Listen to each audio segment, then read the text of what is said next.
सात संगत जी, धन निरंकार जी। सात संगत शब्द नंबर 21 संपूर्ण अवतार बानी। सतगुरु बाबा अवतार सिंह जी कह रहे हैं जी, तेरा एक इशारा पाके बन गए आलम सारे ने। तेरा एक इशारा पाके फुट्टे जल दे धारे ने। मेरी ताए हिम्मत नहीं है, तेरी सोच विचार करा। दिल विच इन्नी ताकत नहीं है, तैथों जान निसार करा। ओहो काम सुचज्जा है, जो समझे चंगी कार तू ही। अव्वल आखर कायम धायम, एक तू ही निरंकार तू ही। सात संगत, निरंकार का गुण गाना किसी के भी बस की बात नहीं है। सतगुरु तो आप निरंकार है, ये तो आप ही साकार रूप में आया है। तो सात संगत ये हमें समझाने के लिए कह रहे हैं कि हिम्मत नहीं है कोई इसके गुणों का गान कर सकते, कोई इसका गुणगान कर सके, इनके गुणों को कोई गिन सके। हमारी इतनी ताकत नहीं है। इसके इशारे से ही सारा संसार चल रहा है। ये इशारा करता है तो कहते हैं फुट्टे जल दे धारे ने। वहीं पे बन गए जल के धारे बन गए, वहाँ पे झरने बन गए, वहाँ पे तालाब बन गए। इस एक इशारे से सारा संसार, सारी सृष्टि चल रही है। जब ये चाहे इस सृष्टि को रच दे, जब चाहे ये समेट ले, जो इसका मन करे। सात संगत सो ही ये करता है। आप देखते हो कि रोज़ ही दुनिया में कितने जीव आते हैं, कितने जाते हैं, कितने बनते हैं, कितने बिगड़ते हैं।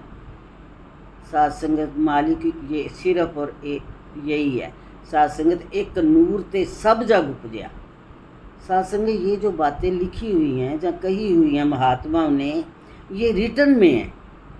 जो रिटर्न में होता है वो बिल्कुल सच है, उससे कोई मुकर नहीं सकता कि हमने ये कहा है और हम मुकर गए।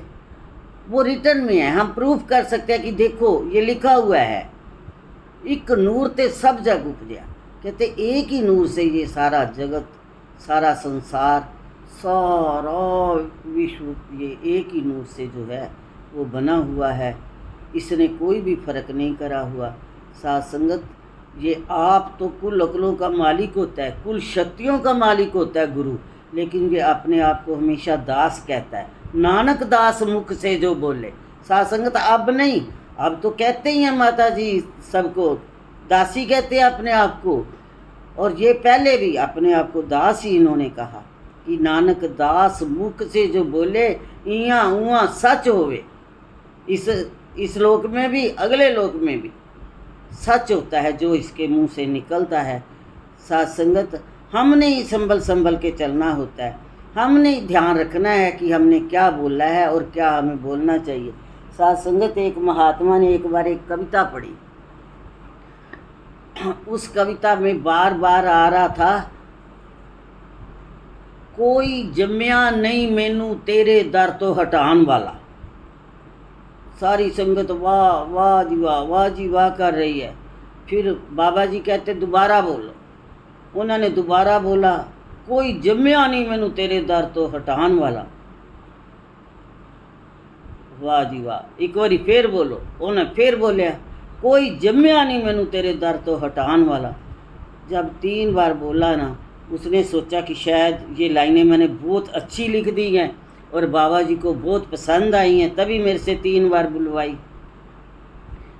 सात संगत कुछ दिन हुए तो कहीं से जा रहा है तो उसकी चप्पल पैर की टूट गई, जिसने कविता बोली थी। जब चप्पल टूट गई तो मन में ख्याल आ गया कि मैं इतने सत्संग करता हूँ, सेवा करता हूँ, सिमरन करता हूँ, चप्पल के लिए मेरे पास पैसे नहीं हैं, चप्पल ही टूट गई है मेरी, मैंने आज के बाद जाना ही नहीं। और संगत से वो टूट गया, संगत में नहीं आया।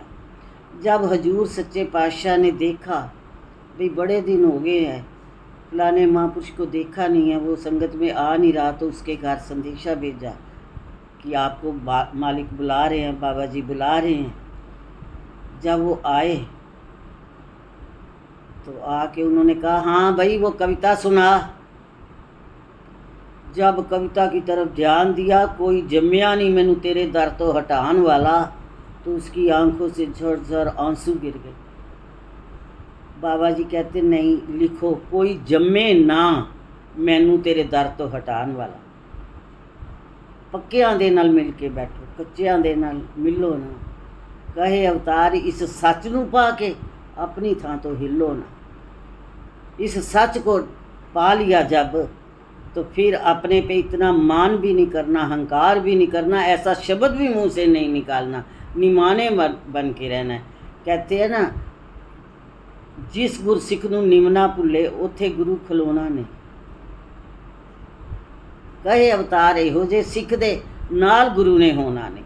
साध संगत अगर गुरु नाल नहीं है तो फिर हम तो एक हमारा एक कोडी भी मोल नहीं है।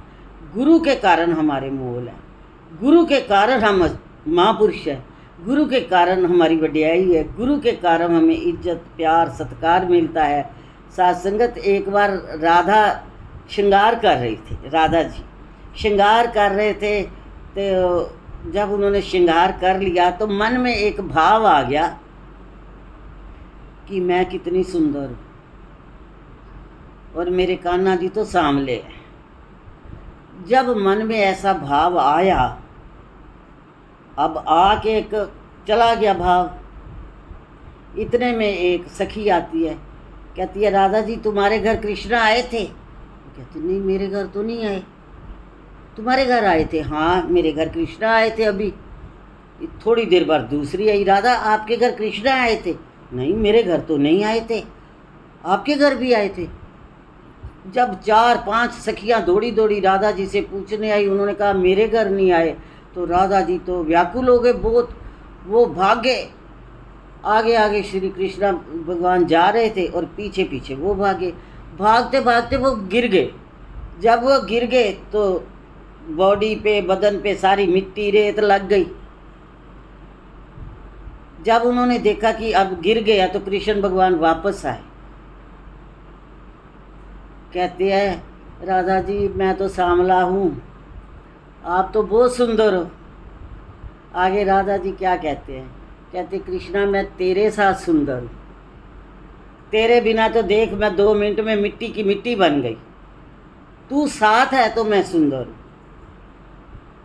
तू मेरा है तो मैं सुंदर हूँ। लोग राधा कृष्ण कहते हैं तो मैं सुंदर हूँ। तेरे बिना मैं सुंदर नहीं हूँ, तेरे बिना मैं कुछ भी नहीं हूँ, मैं एक मिट्टी की ढेरी हूँ। तू है तो मैं हूँ, तेरे साथ मैं सुंदर हूँ। साध संगत बहुत सुंदर उनकी कहानियाँ एक और मेरे ध्यान में आ गई कि एक बार रुक्मणी जी कहती हैं श्री कृष्ण भगवान को कि महाराज बीवी तो मैं हूँ आपकी, पर सारी दुनिया राधा कृष्ण राधा कृष्ण राधा कृष्ण, किसी ने आज तक रुक्मणी कृष्ण नहीं कहा। ये क्या बात हुई? मैं हूँ आपकी बीवी तो कोई ये तो कहे, फिर भी लोग सारे राधा कृष्ण राधा कृष्ण। आगे श्री कृष्ण भगवान कहते हैं वो मेरे को बहुत प्रेम करती है, बहुत प्रेम करती है। तो कहती प्रेम मैं नहीं करती, मैं तो आपकी बीवी हूँ, मैं भी तो आपको बहुत प्रेम करती हूँ। कहते नहीं रुक्मणी जी राधा मेरे को बहुत प्रेम करती है। कहते अच्छा मैं तुम्हें किसी दिन बताऊँगा। थोड़े ही दिनों के बाद साथ संगत श्री कृष्ण भगवान ने लेट गए और कहने लगे मेरे तो आज पेट में बहुत दर्द हो रहा है, बहुत पेट में दर्द हो रहा है। तो रुक्मणी जी आप ऐसे करो, अपनी चरण धूल जो है वो मेरे पेट पे लगाओ ताकि मैं ठीक हो जाऊँ। मेरे को ये दर्द सहा नहीं जा रहा, दर्द बहुत हो रहा है, आप अपनी चरण धूल मेरे पेट पे लगा दो, मैं ठीक हो जाऊँ। वो कहती है मैं अपनी चरण धूल आपके पेट पे? मैं तो बिल्कुल ये काम नहीं करूँगी, बिल्कुल नहीं लगाऊंगी। मैं तो पता नहीं कितने जन्मों तक पाप भुगतने पड़ेंगे मेरे को, कितने मैं पाप भोगूंगी, मैं तो नरकों में जाऊंगी। मैं तो ये काम महाराज नहीं कर सकती, मैं अपनी चरण धूल आपके नहीं शरीर पे आपके नहीं लगा सकती। कहते अच्छा फिर ऐसे करो, मेरे को तो दर्द हो रहा है, आप राधा को कहो।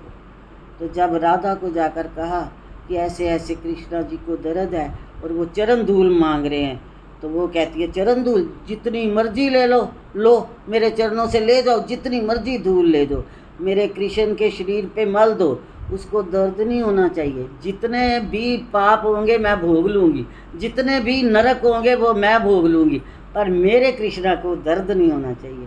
साथ संगत, इसको कहा प्यार, पवित्र प्यार, अनमूल्य प्यार, इसकी कोई कीमत नहीं। और इसमें, इस प्यार में किसी चीज़ की ज़रूरत नहीं। ये रूहों का प्यार, ये आत्माओं का प्यार, ये आत्मा और परमात्मा का प्यार। साथ संगत, ऐसा ही प्यार, ये रूह रानी, रब राजा होया, रूह रानी बन जाती है, रब राजा होता है। ते कुरलाना मुक गया, जो दुनिया कुरला रही है, कितनी तरह की भक्ति कर रही है, कितने शरीरों को कष्ट दे रही है।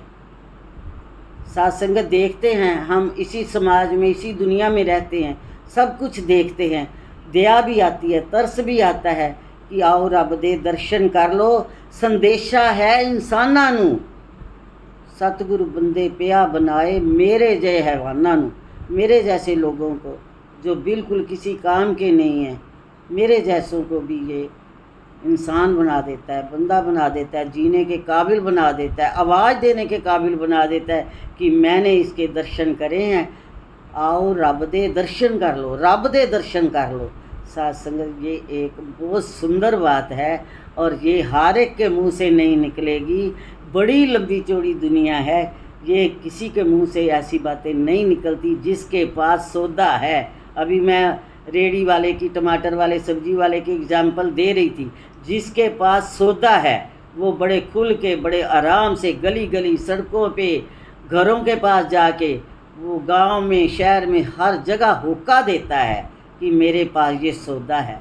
तो आज साथ संगत, सतगुरु माता सुदीक्षा जी महाराज, रमित पिताजी के पास ये सौदा है। आप जी जो भी ले, जिन्होंने लिया है नमस्कार है, लाखों बार उनको नमस्कार है, उनको मुबारक है।